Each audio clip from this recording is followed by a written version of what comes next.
No, really, I do want to talk a little bit about what happened on Raw. Actually, it's about 5 minutes after the show just ended, and I'm going to talk about it. Now, throw out some housekeeping real quick. Not the normal housekeeping I normally throw out, so a little bit different this time around. I do know that we've got 2 movies coming this weekend. We have That Awkward Moment, and we have Labor Day. And there's supposed to be a sing-along version of Frozen. And if we get it, which I don't know if we will, but then again, Athens got it, so I'm kind of surprised. That makes me think that we may get it. Even if we do get it, I most likely won't be watching it. And then again, I do have Frozen to watch one more time, so if that's the case, then a sing-along version is just what the doctor ordered. Now, Diagon Alley video coming up on Wednesday, so tomorrow Diagon Alley video will be coming out, so look forward to that. It's going to be later in the day. I have to work during the day, so it's going to be later on in the day. And then Thursday, the predictions for the Film Independent Spirit Awards, and then on Friday, of course, the reviews. Saturday, we're going to get back to business, and I don't know exactly what Saturday's going to be yet. We'll figure it out when we get there. This Sunday is going to be our first love theme versus. We're going to start versus off with February, the love theme on versus, and we've got a really nice one to start us off, so look forward to that. Now, let's talk about Raw, and interesting to say the least. Let's start off the show, shall we? We're in Cleveland, Ohio, and I tried to get into the show. Sports Talk Network decided they wanted to hold a contest to see who they could choose someone to win a pair of tickets for the show. Well, the issue was, if I had a pair of tickets, it would have been impossible given the fact that I needed 3, so I wasn't able to win even if I wanted to. So that was the closest I got to the show. And incidentally, my mom actually has to be up in a couple hours to leave for the airport, so had to be a little bit quieter than normal. Sorry about that, but it's okay. Don't worry about it. So we'll start off the show with What's Best for Business come out. Triple H and Stephanie, and they mock the crowd. Randy Orton comes out, and of course, actually, excuse me, I'm reading it wrong. Randy Orton is going to defend the WWE World Heavyweight Championship inside the Elimination Chamber next month. This brings out Daniel Bryan. A huge pop from the crowd, of course, like you'd believe otherwise. Excuse me. He says, "Stop chanting. It will make them mad. They don't want you to chant for me." So, of course, they chant louder. The biggest thing coming out of the Royal Rumble was my match with Bray Wyatt, obviously. And the biggest disappointment was Bryan not being in the Rumble. So Stephanie throws out the old adage that basically they're just looking out for Bryan's health by not making him work twice.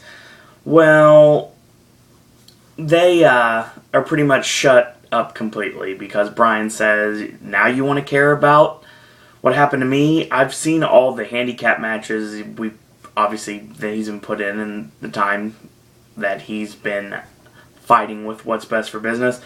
And he says, you care about not what's best for business, but what's worse for Daniel Bryan. So Stephanie says it's all about you, isn't it? And basically Bryan pulls a little Scott Hall, does a little survey. He's like, did people come to see Randy Orton? Of course, no one does. People come to see Triple H? No, nobody does. Listen to these people, and they start chanting Daniel Bryan. He said he's not going to complain about what happened last night. Win, lose, or draw, it doesn't really matter.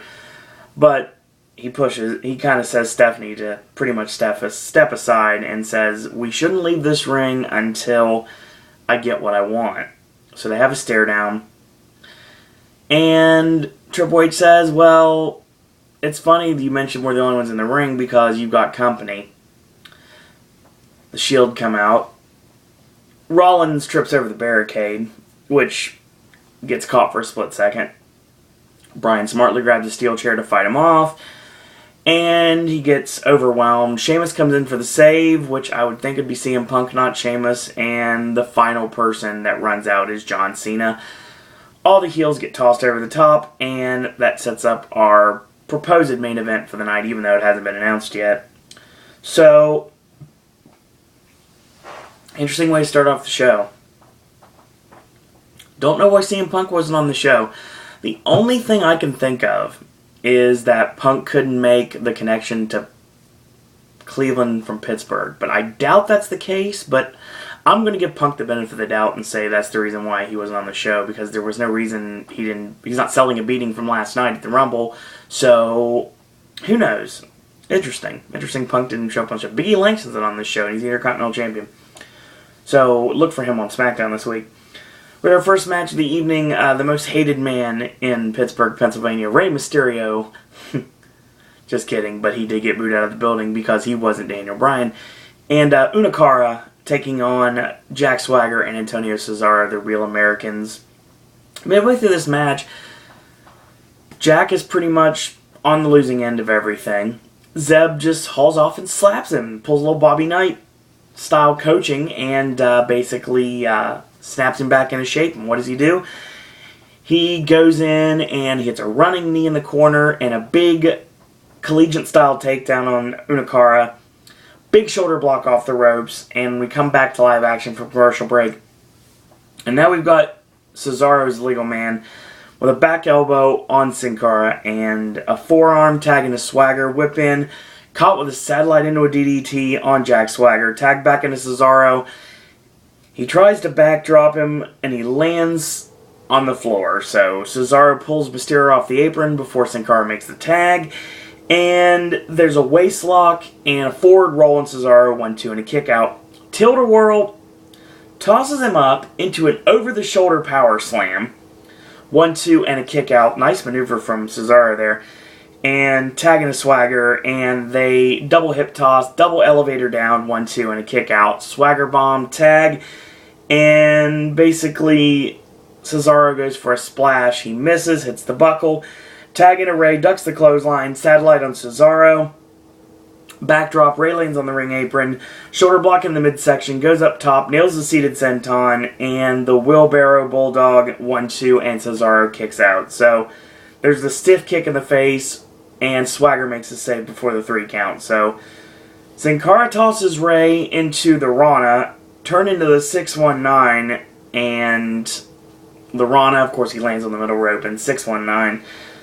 So, Sin Cara's the legal man. He goes for the senton bomb. He misses, ducks the clothesline, springboards off the middle rope, and he gets caught with a very European uppercut, picked up, Gotch-style neutralizer, 1-2-3. The Real Americans win this match. Very much needed to win this match for sure, and more and more likely that what I said on the Rumble video will come to fruition, that we're going to see a babyface run, obviously for Cesaro. Maybe Swagger will go along for the ride. Maybe this will be a babyface team. But if you're going to put over a team called the Real Americans as babyfaces, I don't think that's going to work. So, obviously, you have to split them up. And you have to have Cesaro be the Superman babyface, as well as Swagger be the dirty, dirty, nasty heel. And that's how it should be. Either way, I'm still glad to see the Real Americans win this match because they deserve it. So Wade Barrett comes out on his podium of doom, banging his gavel oh so well, talking about wanting decorum. He says later on, The Miz and Dolph Ziggler will be competing in a match called the Battle of Cleveland.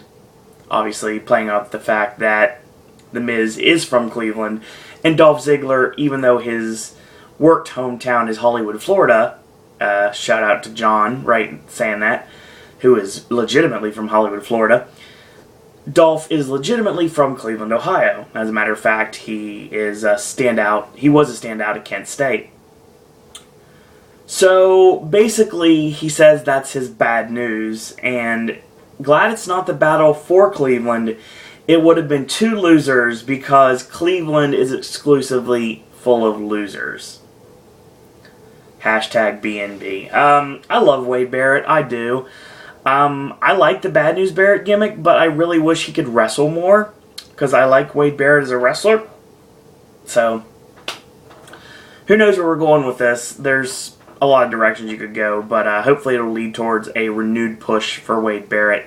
I said a while back he needs to be a guy challenging The Undertaker's streak, not somebody just cutting promos every week. But that's just my opinion.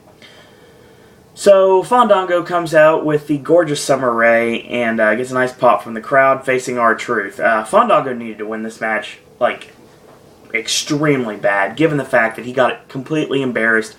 Yes, Will, I'll acknowledge he got embarrassed by El Torito by being eliminated by him at the Royal Rumble. But Mythos Troy, I truly believe he can bounce back from this. I don't know when, but he can. And eventually it will happen. I still stick to my guns. Fandango will be a singles champion, at least a transitional champion, for at least a night in 2014. Mark my words. Well, when this match starts, of course, we see our first Emma sighting of the evening. And Emma's doing her Emma dance, and she's got her hashtag Emmalution sign. Emma-taining sign, sorry, long day. And we get in the ring, and of course, we're focusing on the action. Truth of the split. Fandango hits the floor. Of course, we knew that was going to end badly otherwise. Truth gives chase, and Summer Rae jumps in the way. Fandango mows over Truth with a big clothesline, tosses him back in, drops the point of the knee right in the back of the head, 1-2, and a kick out. Short arm clothesline by Fandango, 1-2, and a kick out. Snap suplex with a float over pin, 1 count only, and he locks on the chin lock. Truth punches his way out, whip in, charges in, catches the back elbow. Truth with a clothesline, and then another clothesline, boot in the midsection, Osaka street cutter, 1-2, and Fandango kicks out. So he goes for the axe kick. He misses. Fandango hits a glancing spinning heel kick, 1-2, and a kick out. He goes up top going for the perfect 10, and Truth gets up on his feet. He leaps frogs over the top. He gets caught with a little Jimmy, 1-2-3. Coincidentally, Xavier Woods with complete shaved face is on commentary during this match. So Truth and Consequence is still together in WWE. I'll throw it out to JBL for throwing out a line that says, I believe if I remember correctly, he was talking about Apollo Creed, which is hilarious because obviously he was Consequence's Creed in TNA, so interesting. He brought up the James Brown reference. James Brown living in America, Apollo Creed, that's how we get it. And they're all connected to Kevin Bacon. That's what the actual commentary was there. So Brad Maddox comes out, and he brings out Randy Orton. Of course, Orton whines like he likes to do. And here comes the most hated man on the internet, Dave Bautista, wearing a reject from the A-Team hoodie and like Uggs boots or whatever you want to call him. He looks like he's ready to start work at Dunham Sports Store or the... I can't think of what that store is off the top of my head. It's something I don't want to go to anyway. So, yeah. Anyway, he's wearing the boots, he's wearing the hoodie, and he's got the Big Dave, like, douche glasses, because that's how Batista dresses. And he says he doesn't care who's the champion, he's going to walk out with the WWE World Heavyweight Championship at WrestleMania. There's nothing anybody can do about it. It's certainly not Cena. It's certainly not The Authority. It's certainly not Triple H. Certainly not Randy Orton. It doesn't matter who it is, even Daniel Bryan. So, basically he says nothing's going to change that. Brock Lesnar comes out with Paul Heyman. This is a wonderful segment, given the fact that everybody in this ring, by design or by storyline, is a heel. Interesting. There's no voice of reason in this ring. They're all heels. Makes you think, right? Heyman gives 2 choices to Brad Maddox. To, of course, take back to Triple H and Stephanie. He says, tonight, you do one of 2 things. You have Randy Orton face Brock Lesnar for the World Heavyweight Championship. Or you have Brock Lesnar take on the Royal Rumble winner, Batista. And, of course, if Brock wins, or in this case, when Brock wins, he gets Batista's spot. Which, of course, rights the wrong. He says he wants an answer, or else. Well, I forgot to mention this last week. And before I mention this, I want to say Justin Roberts has got a mustache now. It's really weird. Anyway, last week we announced that the Ultimate Warrior is the first inductee in the 2014 WWE Hall of Fame. Okay. The second inductee was announced tonight, and it's Jake the Snake Roberts. Given the fact that in the 80s, there was a movie, actually it was a pilot, it was a movie that was going to be a pilot for a television series that was going to run on ABC called Body Slam. It was going to be Rowdy Roddy Piper and Jesse the Body Ventura. They're basically going through the police academy. And one of the things they talked about when they're going through their police exam, they're trying to use their former wrestlers, shock, and they're trying to utilize wrestling to get them to study, right? Talking about like the Warlord. The Warlord was partners with the Barbarian. That's how they get the notes. And when they ask who were the top wrestlers in the 1980s, Hulkster, Ultimate Warrior, Jake the Snake, right? So that's a no-brainer. Hogan's already in, and most likely will be inducted as a part of the WrestleMania 1 main event, which is speculation, but I'm pretty sure it's going to happen. The Warrior's officially in, and Jake the Snake Roberts is officially in now. They're looking, obviously, as Paul Bearer to go in, so I'm pretty sure William Moody will be one of the next inductees. Every year they do a tag team. Hulkster, part of the WrestleMania main event, let's say he's in. Warrior, already in. Jake the Snake Roberts, already in. In the 1980s, there was a gold standard when it came to tag team wrestling in the WWF. Not the greatest wrestling tag team of all time, but one of the most over-brawling tag teams of all time. Yes, I'm only talking about Bill Eadie and Barry Darsow. Axe and smash of demolition. So, I believe that the 2014 WWE Hall of Fame needs a tag team. And the tag team with just what the doctor ordered in this case would be Demolition. So, if it happens, then I told you so. And I'm pretty sure it's going to. If not this year, definitely next year. So we get our Battle of Cleveland. And The Miz taking on Dolph Ziggler. So, midway through the match, like right before the end, Dolph goes for the sleeper. Miz backs him in the corner, drags him out, and he goes for the skull-crushing finale. It gets countered with a roll-up, 1-2, and a kick-out. Dolph goes for the exclamation point DDT. He gets tossed off and gets caught with the reverse DDT into the knee and going for the old-school expulsion, but he gets turned around. And eventually Miz goes for the figure 4. Dolph gets the ropes before the break, goes for the figure 4 again. Dolph rolls him up in an inside cradle, 1-2. And when Miz gets up to his feet, zigzag, 1-2-3. Dolph wins this match. The Battle for Cleveland, fans really didn't care as much as they should have for this match. Given the fact that how The Miz and Dolph Ziggler have been portrayed on WWE television in the last year, yeah, I can understand why.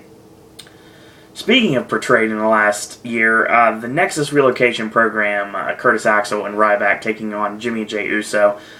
So, okay, it's an okay match. Jimmy with a clothesline, kicks the leg out from under Curtis Axel, very, very reminiscent of what his father, the late great and Mr. Perfect Kurt Hennig, used to do back in the day when he used to get his leg kicked out, and he did the complete backflip, and that's what Curtis Axel did, which was awesome. He goes for the running butt bump, and he's out of the way, toss up Samoan drop, but didn't realize that a tag was in a Ryback. He goes for the shell shock, and he gets countered with a super kick by Jey Uso, and then another super kick by Jimmy Uso, and a Samoan splash off the top, and the Usos win. Furthermore, confirming what I said last night during the Rumble recap, that the Usos are the next WWE Tag Team Champions. If only they could make it clear who's who. Next match, Alberto Del Rio taking on Kofi Kingston. Crowd didn't like this match. I enjoyed it. I really enjoy when these two are in the ring. They have good chemistry. Del Rio with a chinlock. Kofi punches his way out. And he goes up to the middle rope, goes for his axe handle, and he nails Kofi flush. Del Rio climbs up. He's going for a superplex. And they fight off. And they both take a bump to the floor. It's funny because during this match, when the crowd turned on it, the crowd started to do the normalcy of chanting for the announcers. Well, they chanted for JBL. So JBL, in the middle of this match, stands up and drinks in the crowd's chants. Del Rio looks at him and gives him an evil glare and says, "Sit your ass down." I caught this. I caught this at the corner of my eye. I know that something wasn't supposed to happen. We come back to live action, and of course we have another chin lock, and this time Kofi breaks it with a jawbreaker. Incidentally, Kofi's got some really awesome gear now, which is kind of his Rastafarian character that he's got on his gear, but it's painted up like Heath Ledger's Joker, so it looks really cool, and it actually looks a lot more reminiscent of something I don't like, but something that looks like it, and that's the Batman version of the Joker. So, yeah, check that out next time you watch a Kofi match. You'll know what I mean. We come back to live action, like I said. Sunset flip, 1-2. Del Rio kicks out, ducks the clothesline, release German suplex on Kofi, 1-2, and a kick out. Charges in, catches the back elbow, charges in, gets the boot up, and goes to the middle rope. Nails Del Rio with the tornado DDT, and then the double chop, and then the double chop, and the standing drop kick comes off the ropes, and the leaping clothesline. Del Rio ducks out. He clips the knee, goes for the GSK, gets countered, and 1-2, and a kick out by Del Rio. Leaping clothesline, boom drop, sets up for trouble in paradise. Del Rio ducks out of the way, and Del Rio smartly powders the floor. And Del Rio gets caught with the SOS, 1-2, and puts the foot on the bottom rope. So, Tilt-A-Whirl backbreaker by Del Rio. Goes for the cross arm breaker, ducks out, trouble in paradise, ducks out, backstabber, 1-2, and Kofi kicks out. He goes up top, he gets crotched, he climbs up, goes for the superplex, punches his way out, ties him up in the ropes. He knocks him off. He's basically tied up in between the ropes, kind of like how Sabu would set up the leg drop in ECW. But in this case, he's like laying against the ropes. And he does a double boot stomp. Just takes him out. When Kofi gets his feet, he gets his head taken off with a GSK. And that's the end of it. 1, 2, 3. Del Rio wins. Good match. I don't mind this match at all. I don't mind the pacing of this match, and a lot of fans didn't like it. Well, I'm not a lot of fans, apparently, because I enjoyed the match for what it was. I think Kofi and Del Rio could have matches all the time, and I'd never get tired of it. I enjoy their matches. I enjoy calling their matches, too. So, apparently, Cody and Goldust have invoked their rematch contract clause. So, that means that we're getting a rematch tonight, just like I said we would, against the New Age Outlaws with the WWE Tag Team Championships on the line. Of course, the Road Dogg basically baby faces the team, and the crowd in Cleveland just completely bite on it, and so they're the baby faces by default, at least till the match starts. So we go midway through the match. Billy with a whip to the corner, and then Billy with another whip to the corner, charges in, and Goldust catches him off with a snap power slam. Tagging the Road Dogg, he gets caught with Code Gold, 1-2, and a kick out. So Road Dogg's busted open hard way above the eyebrow. Tagging to Billy and tagging to Cody, ducks the clothesline and a big clothesline. And another clothesline. Boot in, drop down uppercut by Cody, whip in, ducks the clothesline, comes off the ropes, high knee, and Cody tossed over. Lands on his feet. Springboard, double missile drop kick on the New Age Outlaws, ducks the clothesline, and goes for Beautiful Disaster. He ducks out of the way. Billy with a big clothesline sends Cody down to the canvas. Here comes Brock Lesnar. Outlaws, nowhere to be found. They bomb out. F5 on Cody. Goldust comes in. F5 on Goldust. So the Brotherhood win this match by DQ. But it doesn't matter because Paul Heyman gets the mic and says, tonight, the Authority was given an option 1 or option 2. They chose option 3. Tonight, Brock Lesnar will face no one. Of course, Brock doesn't fight for free, right? It's going to be interesting to see if Brock fights on the app. So, Heyman tosses in a chair. They brutalize, Brock just brutalizes the Brotherhood with chairs, and that's all she wrote. Build up Brock. Build up Brock. He destroys the Big Show. He destroys Cody and Goldust. What better way? What better way to put him on a collision course with The Undertaker at WrestleMania? I'm starting to believe we're going to get Taker and Lesnar at Mania no matter what this year, and I'm all for it at this point. So, CM Punk's on the show. Big E Langston's on the show. But we get this really thrown together 8 Diva tag match. It's AJ, Tamina, Alicia Fox, and Oksana, of course I don't like, against the Bellas and the Funkadactyls. Only thing I'll talk about this match was a triple suplex by the babyface team. Okay, that's fine. AJ with a spinning bad kick, comes off the ropes, gets caught with Naomi's rear view, and that's the end. So, predicting a match between the two at Elimination Chamber with the Divas Championship on the line is... I don't know at this point. I don't know. I guess it's just business as usual. Just another thing to calm the crowd down, which we're pretty dead at this point. So let's talk about our main event, shall we? It was John Cena, Sheamus, and the MVP of the WWE, Daniel Bryan, taking on The Shield. Midway through this match, actually the last commercial break in this case, he gets on the middle turnbuckle, does Rollins, and he nails Cena with a blockbuster. 1-2, Cena kicks out, tagging to Roman Reigns. And Roman, of course, nails that leaping dropkick to the side of Cena's head while he's laying across the middle rope and gets a 2 count off it. Goes for the Superman, and he nails it. Ironic that the Superman punch on Superman himself. He goes for a spear, he misses, Roman goes to the middle rope to the floor, and he's clutching his knee at this point, so he may have tweaked his knee a little bit. But he's back in the ring, so he's fine. He basically came back in the ring slowly and nailed Cena with a charging elbow. Makes a cover 1-2 and a kick out. Tagging to Ambrose. Whip in reverse. Dean goes to the turnbuckle and tag back into Seth Rollins. He cuts Cena off. Tag back into Ambrose. They hit a double suplex on Cena 1-2 and a kick out. Dean with a sleeper hold. Cena picks him up on his back and drops him back into the corner. Cena gets nailed with a running knee. Nice snap DDT from Ambrose. 1-2 and a kick out. Ambrose is showboating momentarily. Cena catches him with the AA. And tagging to Seth Rollins. Tagging to Daniel Bryan. And let's start this finishing sequence, shall we? Whip in, reverse. Backflip, lands on his feet, ducks the clothesline. And instead of going for the hooking clothesline, he nails Dean Ambrose with a tope. And a neck snap on Seth Rollins. Goes up top. Missile drop kick. There's the yes kicks. And the buzzsaw. Roman Reigns makes a save before the 3 count is given. And Sheamus gets caught with a spear. And Cena gets caught with another spear from Roman Reigns. Reigns gets knocked down with the fire-breathing knee from Daniel Bryan. Rollins rolls him up from behind. 1-2 and a kick out. Goes for a German. Lands on his feet and goes for Hurricane Rana, gets caught, and Bryan gets turnbuckle powerbombed, 1-2, and a kick out. He nails the charging forearm in the corner, and he goes up top, going for the blackout off the top, and he misses. Gets caught with a release German suplex to Seth Rollins, courtesy of Daniel Bryan. Then the charging drop kick, misses, roll up by Seth Rollins, 1-2, and a kick out. Goes for the yes lock, gets countered, Ambrose makes a save.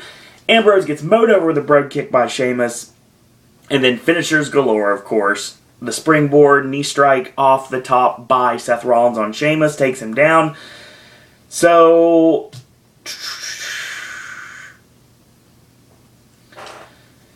he charges in, ducks the clothesline, and they double cross body. Bryan and Rollins connect with each other and tagging to Cena. Tagging to Roman Reigns, drop toe hold, goes for the STF. Roman Reigns breaks the grip. He is the Kryptonite Superman at this point. So we have a Wyatt interruption. Lights come back on. The Wyatts are in the ring. And they're attacking. And of course, Sheamus and Bryan even the odds after Cena's getting mugged at this point. So Cena tosses Harper and Rowan. And Bray Wyatt are tossed at this point too. Justin Roberts makes it known what everybody already knows. Cena, Bryan, and Sheamus win this match via disqualification. Which means they are officially now in the Elimination Chamber with Randy Orton. So the Shield are beside themselves that they got their opportunity completely ripped out of their hands, courtesy of the Wyatt family. This is what we call a tease, folks. This is what we've got to do. If we're going to have the Shield against the Wyatt family before Roman Reigns' eventual breakout and babyface turn, they've got to do it soon. And what better time than the Elimination Chamber? It makes total sense to me. Especially the fact that Cena, Sheamus, and Bryan are now thrown in the chamber with Randy Orton. And most likely Batista and Brock Lesnar, if I had to guess. Somehow, some way that'll end up happening. I don't know. Maybe instead of giving Batista the shot at WrestleMania, they'll give him the shot at Elimination Chamber instead, but I doubt it. So Batista wouldn't be in that match. He'd be replaced by someone else. Excuse me. So, yeah. Okay, Raw, I guess. Not the greatest. Crowd was really into it in parts and, died hardcore right through the middle of it. So, yeah. It was an okay show for what it was. I mean, I've seen better, I've seen worse, but not good compared to what it should have been. After all the outrage from everyone via what happened last night at the Royal Rumble, I thought this would be a better Raw, and it just wasn't. So, Christian returns on SmackDown, so that'll be cool. He didn't get to come back at the Rumble. No, they had to put El Torito in the Rumble. I guess I'm a little bit peeved at that fact, but still, Christian gets to come back on SmackDown. And who knows where we go from here, honestly. We have the WWE Network the day after Elimination Chamber, so got that to look forward to. If you're not enjoying the current programs, you can go back and watch stuff that you actually did enjoy. And the hashtag Yes Movement has begun, and I am 100% behind Daniel Bryan, of course. Why wouldn't I be? So yeah, it was a lackluster Raw for what it was. I'm sure it was fun for the live crowd, but it just wasn't really that interesting to watch on television. We started some seeds that we're going to get Brock and Batista, and that's how Batista's going to lose the WrestleMania shot, and I think that actually might happen. So we get Brock facing the WWE Champion at WrestleMania. I don't have an issue with that. That means that we could get Brock and Bryan at WrestleMania, which would be awesome. Brock and Orton at WrestleMania, I don't really have an interest in. Brock and Cena been there, done that. Brock and Sheamus, maybe, but no, I don't think it'd work, honestly. So somehow, some way, maybe Randy Orton loses the championship, and then he has to face off against someone else other than Batista at WrestleMania. Let's fingers crossed here. So, not really sure where CM Punk was tonight. Like I said before, I'm guessing it was a trans issue, if I had to guess. I haven't seen anything to the contrary, but I'm also going to think that I'll play devil's advocate here as well and say that maybe it has something to do with his contract coming up soon. I don't know. I doubt it, but who knows? Maybe they just gave Punk the night off. Anything's possible. So there's always that. So yeah, it was okay Raw. It wasn't great. I've seen a lot better. I've seen a whole lot worse, but definitely wasn't as bad as the Rumble last night. It was just kind of blah, just kind of there. A couple things were good. That was about it. And no CM Punk. Interesting. And, of course, we continue the Wyatts on John Cena, which is fine. And, of course, we have the seeds now planted even further for the Wyatts and the Shield coming up before Roman Reigns has his eventual babyface turn. So, that being said, that was what I thought about Raw. And if you like these videos, tell your friends about them. Leave a comment, do subscribe, and help spread the word about Pop. We are very happy with our nice little place on the internet, but we always want to be better. We always want to be bigger, and we always want to get more subscribers, get more views, get the word out about Pop. And you can do that in a lot of simple ways. Number one, if you want to like our Facebook fan page, go right ahead. It's Suro and Disney Pop. I promise I will be starting to update it very soon. And on top of that, if you want to do old school Facebook, be my friend, Owen Disney. Very simple to find. If you want to like me enough to, I don't know, follow me on Twitter, it's at Suro and Disney. And finally, last but certainly not least, if you want to send your thoughts, comments, queries, and opinions to myself, to any of the other popcasters about stuff you want to see on Pop, suggestions you have for Pop, and things you'd like to see done in the 2014, go ahead and drop me a line at suroanddisney@gmail.com. In the meantime, I'm actually going to have me some chips and get me some soda, and then I'm going to go to bed because I have to work in the morning. So, in the meantime, thank you guys and girls out there for watching, and until tomorrow, boys and girls, that's all I got to say about that.